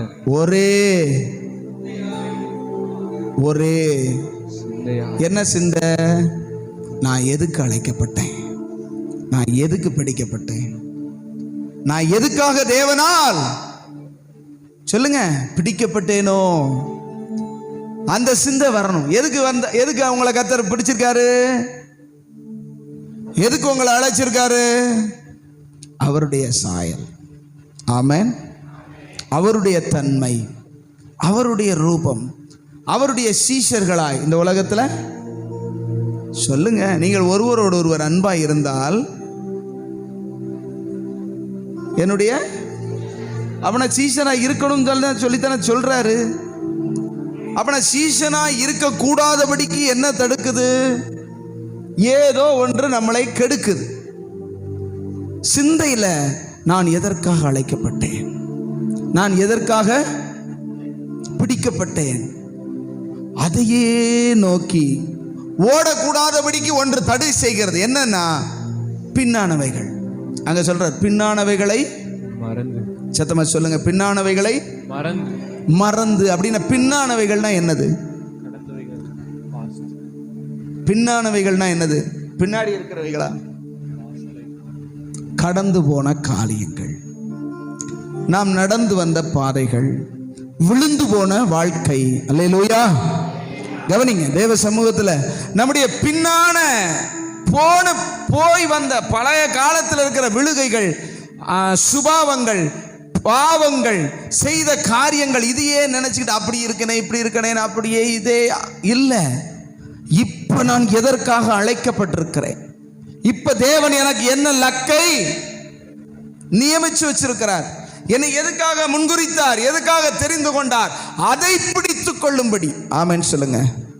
மறக்க வேண்டிய காரியம் இருக்கு, பிடிக்க வேண்டிய காரியம் இருக்கு. அங்க சொல்லப்பட்டிருக்கிறது பாருங்க, பின்னானவைகளை மற, போனதை விடு அப்படிங்கிறார். அதையே நினைச்சுக்கிட்டு என்ன செய்யாத இருக்காத, கடந்து போனது போய் தொலைது விடு, இனி நடக்க வேண்டியது என்ன செய். முன்னானவைகளை, நமக்கு முன்னே இருக்கிறவைகளை நாட வேண்டும். அப்படின்னா சிந்தைய எப்படி செலுத்தணும் சொல்றாரு. போனது வந்தது அதையே பேசாத, நடந்தது அதையே நினைக்காத, இனி நடக்க வேண்டியதை என்ன செய், சிந்தையை மாத்து. யார் நீங்க போய் பேசுங்க, இப்ப நம்ம நடக்க போறத பேசுறாங்களா, அல்லது என் வாழ்க்கையில பாத்தீங்கன்னா 1948 இருந்து தொடங்குவாங்க, அப்பதான் சுதந்திரம் வாங்கி ஒரு வருஷம் ஆகுது, அப்ப இருந்து தொடங்கி 2024 வருஷம் இந்த நாள் வரைக்கும் பேசுவாங்க. நாளைக்கு நடக்கிறது பேச மாட்டாங்க. நான் அப்படி இருந்தனாக்கும், நான் இப்படி இருந்தனாக்கும், அதை செஞ்சனாக்கும், இதை செஞ்சனாக்கும், அப்படி போனனாக்கும், வந்தனாக்கும். இது பூரா என்னது, பின்ன இதை பேசி என்ன செய்ய. நீங்க அப்பவே கண்டுக்கங்க, இது ரிவர்ஸ் கியர்ல ஓடுது. ஆமென் சொல்லுங்க. ஒரு காரோ ஒரு பைக்கோ ரிவர்ஸ் கியர்ல போட்டு ட்ரக்குன்னு போட்டு திருக்கண எங்க போய் முட்டும்னு நினைக்கிறீங்க? குண்டி உப்புற போய் எங்கேயாவது என்ன செய்வாங்க, கவுந்துதான் கிடப்பாங்க. ரிவர்ஸ்ல போனா, ஒரு கார் ரிவர்ஸ்ல வேகமா போகுதுன்னா எங்க போய் விழுகும்னு நினைக்கிறீங்க? சொல்லவே முடியாது. எதுல மோதும் எங்க முழுவும் தெரியாது. ஆனா ஃபார்வேர்ட்ல போற காரு நிதானமா போனாலும் சரி, வேகமா போனாலும் சரி, அவ்வளவு சீக்கிரம் என்ன செய்யாது. அதனால சொல்ற, அதை மறந்துடுறா. எதை மறந்துரு? இந்த போனது வந்ததெல்லாம் என்ன செஞ்சிரு, போனதெல்லாம் விட்டு. நான் அப்படி இருந்தனாகும், நான் இப்படி இருந்தனாகும், அப்படி ஜெபித்தனாகும், இப்படி ஜெபித்தனாகும். இப்ப எப்படி ஜெபிக்கிறேன்னு முதல் சொல்லு, இப்ப எப்படி இருக்கிறேன்னு பாரு, முன்னானவைகளை நாடு. பழச பத்தி பேசாத. நாங்கள்லாம் ஒரு காலத்துல அப்படியாகும் இப்படியாகும், என்னத்த இப்ப எப்படி இருக்கியா? நாங்க ரட்சிக்கப்பட்ட புதுசுல பாத்தீங்கன்னா 3 மணி நேரம் முழங்கால நிற்போம், இப்ப செபமே கிடையாது. அல்லேலூயா. ஆண்டவர் இப்ப சொல்றாரு, இப்ப இருக்கிறதப்பா. இனிமே உனக்கு அழைக்கப்பட்ட அழைப்பு என்ன? நீ எதற்காக அழைக்கப்பட்டாய்? நீ எதை பிடித்துக் கொள்ளும்படி தெரிந்து கொள்ளப்பட்டாய்? லக்கு என்ன? உனக்கு லக்கு கர்த்தர் வச்சிருக்கிறாரு. ஆமென் சொல்லுங்களேன். உங்களுக்கு லக்கு இருக்கா இல்லையா? இலக்கு. லக்குன்னா லக்கத்தை, அதாவது லக்கிய நினைச்சிடாதீங்க. இலக்கு என்ன? பரம பொருளை, பந்தய பொருளை பெற்றுக்கொள்ள வேண்டும். ஆமென் சொல்லுங்களேன். அல்லேலூயா. ஆண்டவர் இந்த உலகத்தினுடைய நாட்களை, உலகத்தின் ஜீவியத்தை நான் முடித்து அவர் சந்நிதியில் நிற்கும் போது என்ன செய்யணும்? நம்மளை பார்த்து, ஓட்டத்தை முடிச்ச, நான் நினைச்சது மாதிரி நீ வாழ்ந்து வந்துட்ட அப்படின்னு ஜீவகிரீடத்தை நம்ம தலையில தூக்கி வைக்கணும். ஆமென் சொல்லுங்களேன். அப்படி சொல்றாரா இல்லையா? யாருக்கு ஜீவகிரீடம் கொடுப்பார்? யாருக்கு ஜீவகிரீடம் கொடுப்பார்? என்ன ஒரு மாதிரியை பார்க்குறீங்க? ஒன்றுமே தெரியாதா? வாசிங்க 1 தீமோத்தேயு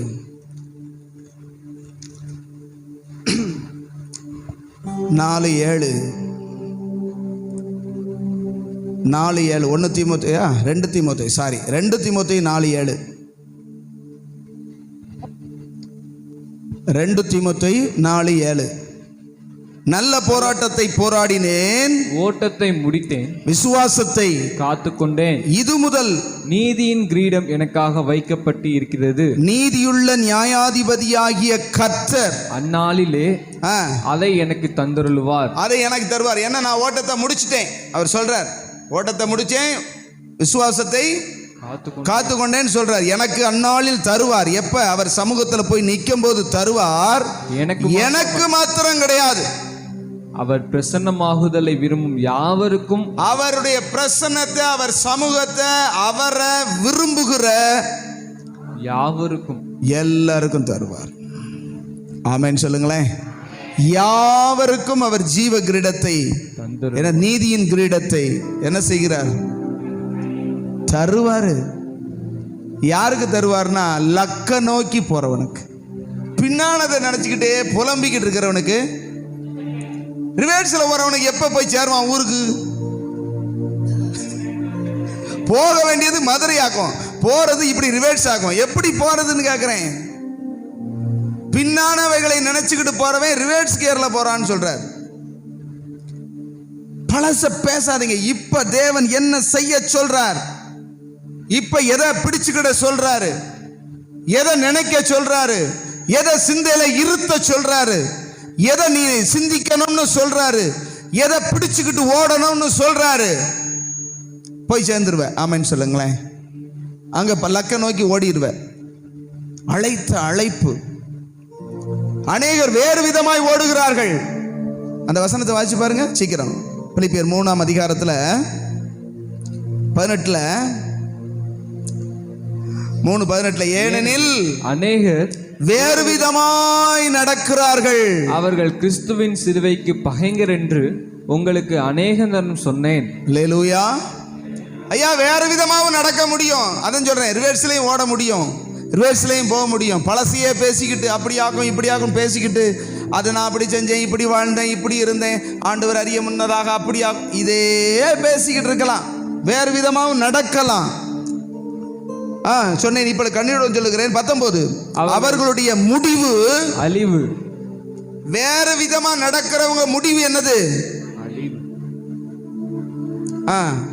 அவர்களுடைய தேவன் வயிறு. இந்த வேறு விதமா நடக்கிறவங்களுடைய தெய்வமே வகுருதேன். எங்க போனாலும் சாப்பாடு கிடைக்குமா? சாப்பாடு கிடைக்குமா? சாப்பாடு, சாப்பாடுன்னு சொல்ல மாட்டேன், சாப்பாடு, ஒரே சாப்பாடு தான். வாழ்க்கை பூரா கூப்பாடுதேன். எங்க போனாலும் வகுறு நிரம்பணும், அது இருந்தா போதும். ஏன்னா அடுத்து வாசிங்க. அவர்களுடைய மகிமை, அவருடைய மகிமை, அவருடைய மகிமை அவர்களுடைய லட்சை. மகிமை கிடையாது, ஒரே லட்சம் வீட்டுல. ஏண்டா இப்படி லட்சியை கெடுக்கிறேன் நம்ம சொல்லுவோம்ல. எதுக்கு எடுத்தாலும் வகுருதேன். சோறு சோறு சோறு சோறு, எங்க போனாலும் சோறு. ஒருத்தன் கேட்டான், ஆமா சர்ச்சுக்கு வந்தா என்ன தருவீங்க? என்ன தருவீங்களா? உபதேசம் தருவோம். நீ வரும்போது காணிக்க போடணும். ஆமேன்னு சொல்லுங்க. அப்படித்தானே? வர்றவங்க காணிக்க போடுவாங்க, நாங்கள் உபதேசம் தருவோம், சத்தியத்தை சொல்லிக் கொடுப்போம், நல்ல வழிகளை சொல்லிக் கொடுப்போம். வேற என்ன தருவீங்க? வேற என்னையா தரணும் அப்படின்னா, அந்த கோயிலுக்கு போனால் சுண்டல் தர்றாங்க, ஒன்றுமே இல்லாட்டாலும் தின்னுனாலும் தர்றாங்க, வாயில் போட்டு வந்துடுவோம். ஆமேன்னு சொல்லுங்க. எதுனாலும் சரி வகுற நிரப்பணும், வாயில போடணும். பொங்க சோறு தர்றாங்க, புளியோதரை தர்றாங்க, தக்காளி சோறு வேற எப்பயாவது ஒருக்க தர்றாங்க. போனோமா சாமி மட்டுமா கையில் வாங்கி வாயில போட்டு வந்தோமான்னு இருக்கணும். அல்லேலூயா சொல்லுங்க. அங்க சொல்லப்பட்டிருக்கிறது பாருங்க, அவர்களுடைய முடிவு அழிவு, அவர்களுடைய தேவன் வயிறு, அவர்களுடைய மகிமை லட்சை. அவர்கள் பூமிக்கு அடுத்தவைகளையே சிந்திக்கிறார். ஆண்டவர் இன்னைக்கு சொல்ற விஷயம் நல்லா தெரிஞ்சுக்கோங்க. உன் சிந்த பூமிக்கு அடுத்ததையே சாப்பிட என்ன செய்வோம், அதுக்கு என்ன செய்வோம், இதுக்கு என்ன செய்வோம், அப்படி இப்படி இதே நினைவுல இருந்தா உன் தேவன் வயிறு. உன் தேவன் யாரு? கர்த்தர் அல்ல. அடுத்த வசனத்துல தெளிவா சொல்றாரு, வாசிங்க. நம்முடைய குடியிருப்போ பரலோகத்தில் இருக்கிறது. எங்க இருக்கு உங்க குடியிருப்பு? எங்க இருக்குது? வெள்ளக்கோட்டையிலையா, புளியம்பட்டியிலையா, திருநகரத்திலையா? உங்க குடியிருப்பு எங்க இருக்கு? வாயவே திறக்க மாட்டீங்களே. உங்க குடியிருப்பு எங்க இருக்கு? சிலருக்கு சடையால் புதூர்ல இருக்கு,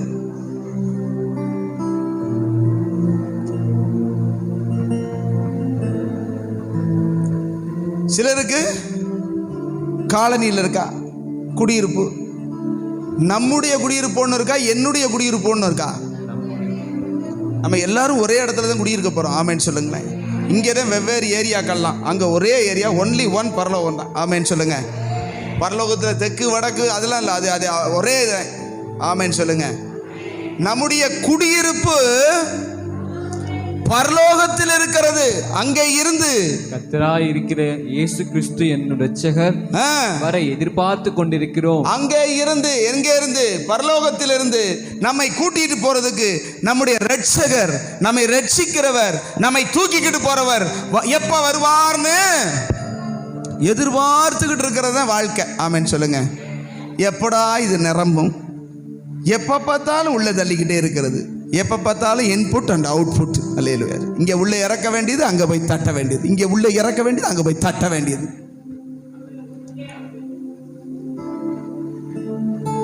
பிறந்ததுலேருந்தே உள்ளே தள்ளிக்கிட்டு இருக்கிறோம், வெளியே போய் அடிச்சு தள்ளிக்கிட்டே தான் இருக்கு. என்னத்தை கண்டு நினைக்கிறீங்க? புசிக்கிறதுனால ஒரு மேன்மையும் இல்லைங்கிறார். ஆனால் நீங்கள் கர்த்தருக்காக படுகிற பிரயாசங்கள் ஒவ்வொன்றும் கணக்கில் இருக்கிறது. நீங்க கர்த்தருக்காக செலவழிக்கிற ஒவ்வொரு நிமிஷமும் கர்த்தருடைய கணக்கில் இருக்கிறது. நீங்க அவருக்காக படுகிற ஒவ்வொரு காரியத்திலும் மறந்து விடுகிறதுக்கு அநீதி உள்ளவர் அல்ல. ஆமென். நீங்க ஒரு நாள்ல கர்த்தர் நாமத்து நிமித்தம் கர்த்தருக்காக எவ்வளவு நேரம் செலவழிக்கிறீங்க? உங்க சிந்தை கர்த்தரை எவ்வளவு நேரம் நினைக்குது? கர்த்தருடையவைகளை தியானிக்கிறது, கர்த்தருடைய காரியங்களை நினைக்கிறது. நீங்க யோசிச்சு பாருங்க. நான் உங்களை ஜட்ஜ் பண்ண விரும்பல. ஆனால் பூவாவுக்காக எத்தனை மணி நேரம் அதை சிந்திக்கிறோம்?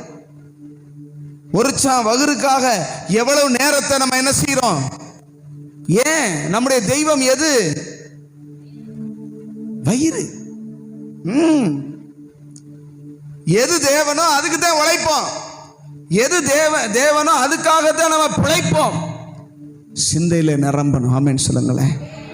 நம்மை சொந்தமாய் வாங்கியிருக்கிறார் நம்முடைய தேவன் சீக்கிரம் வரப்போகிறார். நம்முடைய குடியிருப்பு எங்க இருக்கிறது? சத்தமா சொல்லுங்க பார்க்கலாம். நம்முடைய குடியிருப்போ பரலோகத்தில் இருக்கிறது. ஏன் இந்த வார்த்தை இப்படி சொல்லப்பட்டது தெரியுமா? அந்த ஒன்றை மட்டும் சொல்லி நான் முடிக்கிறேன். இப்போ நீங்கள் ஒரு 10 நாள் 20 நாள் அப்படின்னு ஒரு டூர் போங்க, அல்லது வேற ஊருக்கு போங்க, ஏதோ ஒரு சோழியாக கூட நீங்கள் வெளியூர் போங்க. நீங்கள் இருக்கிற உங்களுடைய இடத்தை விட்டு ஒரு 10-20 நாள் இல்லை ஒரு மாதமாக ஏதோ ஒரு நிர்பந்தத்தின் நிமித்தமோ அல்லது ஏதோ ஒரு விஷயத்தின் நிமித்தம் வெளியே போகிறீங்கன்னா உங்கள் மனசு சொல்லும், எப்படா நம்ம வீட்டுக்கு போய் அந்த பிஞ்ச கட்டிலையும் அந்த பீத்த பாயிலையும் படுத்தாத்தே நமக்கு நிம்மதி. அல்லேலூயா சொல்லுங்களேன்.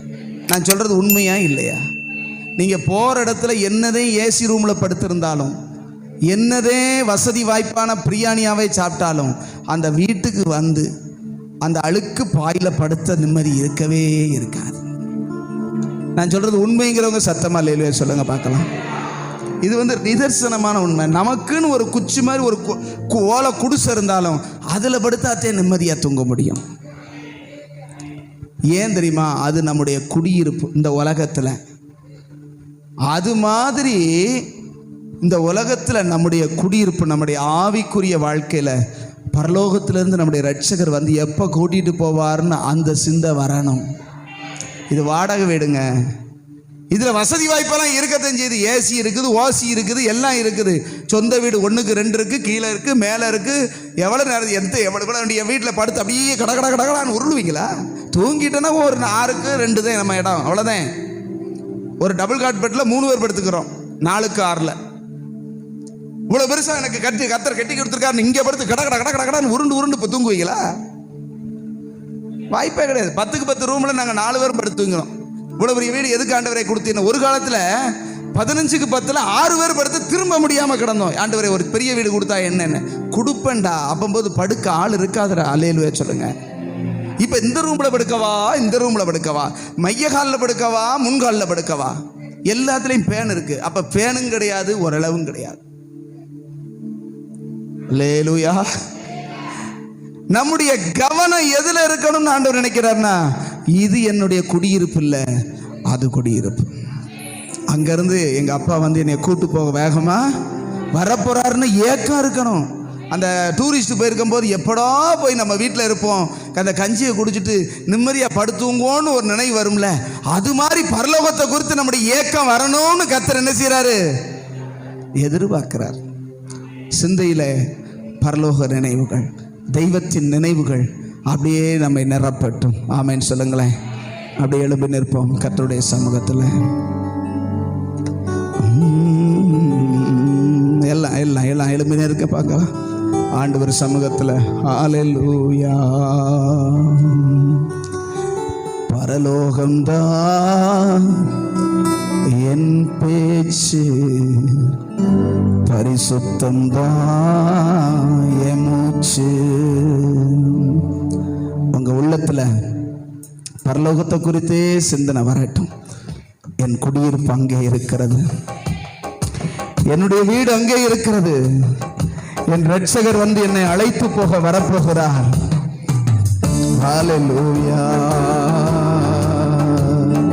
பரலோகம்தான் என் பேச்சு, பரிசுத்தம்தான் என் மூச்சு. பரலோகம்தான் என் பேச்சு, பரிசுத்தம்தான் என் மூச்சு. கொஞ்ச காலம் இந்த பூமியிலே, கொஞ்ச காலம் இந்த பூமியிலே இயேசுவுக்காய் சுவிசேஷத்திற்காய், இயேசுவுக்காய் சுவிசேஷத்திற்காய். அல்லேலூயா அல்லேலூயா அல்லேலூயா அல்லேலூயா. ஆமென். அல்லேலூயா அல்லேலூயா அல்லேலூயா அல்லேலூயா. என் இயேசு வருவா மேகங்கள் நடுவே தன்னோடு சேர்த்துக் கொள்வார்.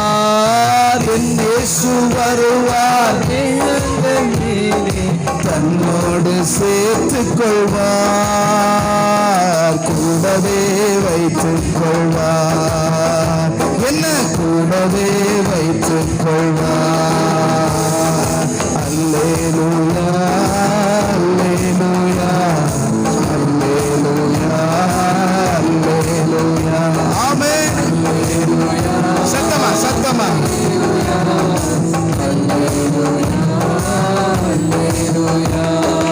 என் சொந்த தேசம் பரலோகமே எப்போது நான் காண்பேன். என் சொந்த தேசம் பரலோகமே எப்போது நான் காண்பேன். ஏங்குகிறேன் தினமும், நான் ஏங்குகிறேன் தினமும். அல்லேலூயா அல்லேலூயா அல்லேலூயா அல்லேலூயா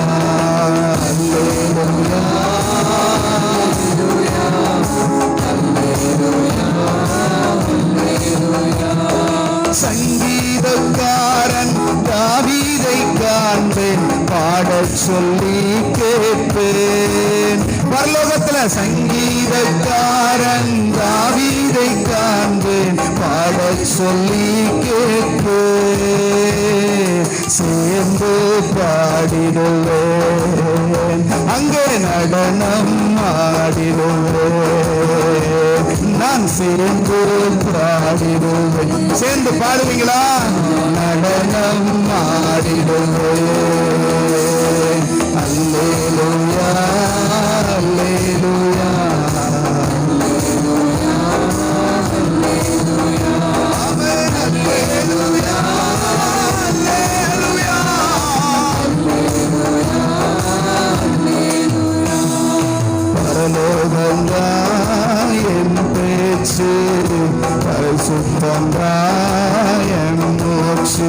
ஆமென். பரலோகம்தான் பேச்சு, அதுதான் சிந்தை, அதிலே நிரப்பப்படணும். தேவனுக்குரியவைகள், பரிசுத்தத்துக்கு உரியவைகள். ஓ ஹல்லேலூயா. நிரப்பப்படுவதாக, சிந்தை பரலோக வாஞ்சியாய் நிரம்புவதாக.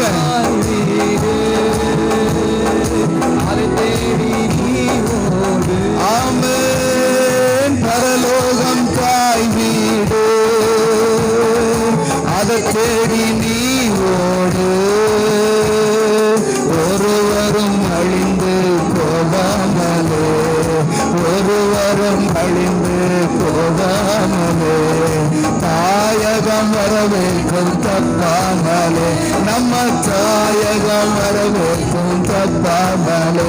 ஓ இயேசுவால பிடிக்கப்பட்டவன், அவர் ரத்தத்தால கழுவப்பட்டவன். நீ இயேசுவால பிடிக்கப்பட்டவள், அவர் ரத்தத்தால கழுவப்பட்டவள். எனக்கென்று எதுவும் இல்லை, இப்பூமி சொந்தமில்லை.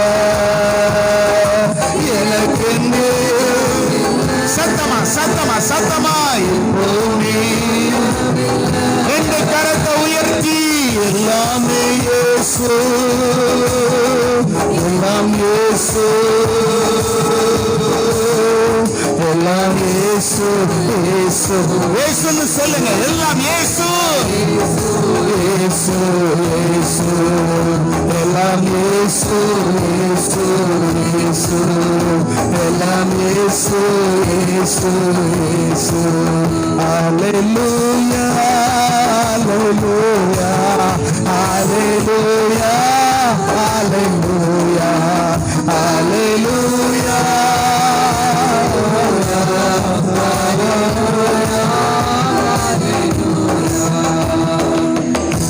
அவர்தான் நம்முடைய பேச்சு, அவர்தான் மூச்சு, பரலோகம் தான் கற்பனை, பரிசுத்தம் தான் வாழ்க்கை, தேவ ராஜ்யம் தான் நோக்கம், அதுதான் ஏக்கம், அதுதான் நம்முடைய வாழ்க்கையாய் மாறட்டும். சிந்த மாறட்டும், வசனம் வாழ்க்கையா மாறட்டும். கர்த்தர் வருவார், அவர் தருவார் ஜீவ கிரீடம், அவர் தருவார் நீதியின் கிரீடம். எல்லாருக்கும் தருவார், எல்லாருக்கும் தருவார். அவருடைய சித்தத்தின்படி, அவருடைய சத்தத்தின்படி, அவருடைய விருப்பத்தின்படி வாழுகிற ஒவ்வொருவருக்கும் அவர் வா மகனே, வா மகளே என்று சொல்லி நீதியின் கிரீடத்தை உங்கள் தலையிலே சூடும் நேரம் ஆனந்த பெருமூச்சு, அது ஆனந்த கூத்தாடுகிற நிலைமை உங்களுக்கு உண்டாகும். நம்முடைய அன்பு இரட்சகர் இயேசு சீக்கிரம் வரப்போகிறார். அவருடைய பொன்முகத்தை நாம் சீக்கிரம் பார்க்க போகிறோம். ஹல்லேலூயா, ஹல்லேலூயா. நம்முடைய ஏக்கம் எல்லாம், எண்ணம் எல்லாம், சிந்தை எல்லாம், நினைவெல்லாம் அவராய் மாறுவதாக, மாறுவதாக, ஆவிக்குரியராய் மாறுவதாக, ஓ சத்திய வசனமாய் மாறுவதாக, தெய்வீகமாய் மாறுவதாக, ஓ உண்மையாய் மாறுவதாக, ஒழுக்கமாய் மாறுவதாக, சிந்தை கிறிஸ்துவினால் ஆளப்படுவதாக.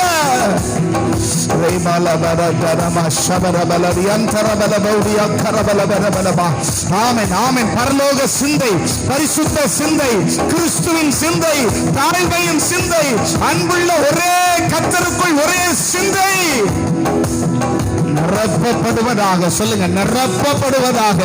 கண்டதை கடித சிந்திக்கிற சிந்தை அற்று போவதாக. எல்லா மாம்ச சிந்தை ஒளிவதாக. உலக சிந்தை ஒளிந்து போவதாக. தெய்வீக சிந்தை என்னில் பெருகுவதாக. சொல்லுங்க, தெய்வீக சிந்தை என்னில் பெருகுவதாக. நீங்க விரும்புகிறபடி சிந்திக்க, நீங்க விரும்புகிறபடி பேச, நீங்க விரும்புகிறபடி வாழ அடிமைக்கு உதவி செய்யுங்கப்பா, அடிமைக்கு உதவி செய்யுங்கப்பா. உங்க கரம் எங்களை நடத்திட்டோம்ப்பா. நாங்க எதை குறித்தும் கவலைப்படாம, கலங்காம உங்க சமூகத்துல ஸ்தோத்திரத்தோடு தெரியப்படுத்திட்டு எங்க சிந்தைய தேவ கிருபை நிரப்ப, எங்க சிந்தையும் இருதயத்தையும் தேவ பிரசன்னம் காத்துக்கொள்ள எங்களை நாங்க ஜாக்கிரதையா இருக்க கர்த்தர் உதவி செய்யுங்கப்பா. சொல்லுங்க, ஒரே சிந்தையா இருப்பேன். எனக்கு ஒரே சிந்தை பரலோகம் தான், எனக்கு ஒரே சிந்தை இயேசுதான், அவர் விருப்பம்தான். சொல்லுங்க, அவர் விருப்பம்தான். அங்கிருந்து எப்ப அவர் வரப்போகிறாரோ தெரியல. அவர் சந்திக்க ஆயத்தமாகணும், அவர் சந்திக்க ரெடியாகணும். அந்த ஒரே சிந்தை நம்மை மூடுவதா கர்த்தர் அப்படியே செய்ய போறதற்காக ஸ்தோத்திரம். ஒவ்வொருவரையும் கிருபையாய் நடத்தும். இயேசுவின் நாமத்தில் ஜெபித்து ஜெயமெடுக்கிறோம் நல்ல பிதாவே, ஆமென். என் ஆத்துமாவே கர்த்தரை ஸ்தோத்திரி, என் முழுவதுமே பரிசுத்த நாமத்தை ஸ்தோத்திரி. என் ஆத்துமாவே கர்த்தரை ஸ்தோத்திரி, கர்த்தர் செய்த சகல உபகாரங்களை மறவாதே. ஆமென். அல்லேலூயா. God bless you. Thank